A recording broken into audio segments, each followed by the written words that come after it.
Adam, how you doing? Great. How you doing, Gary? I'm doing well. We're here in New York. We're talking conversion. You're from Optimizely, so you're in the right place and you're from the right place. My question to you is,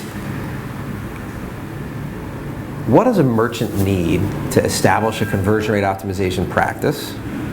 And what's an example of something they can hope to attain once they have that practice?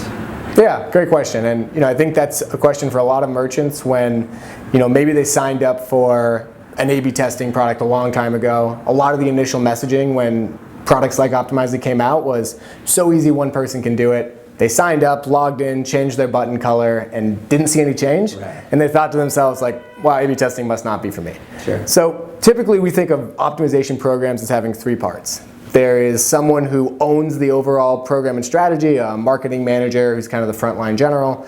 There's some sort of shared or creative resource, a front-end engineer that doesn't necessarily exclusively sit on the marketing or e-commerce team, but they have some access to hours per week. And then there's an executive who cares about data and cares about thinking this way. And if there's not one in place, then it's going to be really hard to pull resources cross-functionally.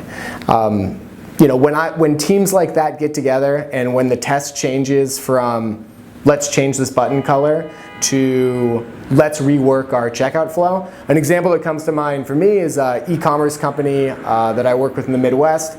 They sell auto parts and very, I'd say, old school audience there for who would be buying it. And they had a very old school design. They reworked their checkout flow to remove this huge map that showed where your product was shipping from to where it was going. Something that probably sounded great to the CEO when they were pitching the design of it. Yeah, exactly. And getting rid of that resulted in a 40% lift in checkout completions. Wow. So huge impact on their business, obviously, and really just having those three people in place of an executive that cared, someone to look at the checkout flow and say, we got a problem here, and then a designer to make those changes to pull that map out and have something to put back in there.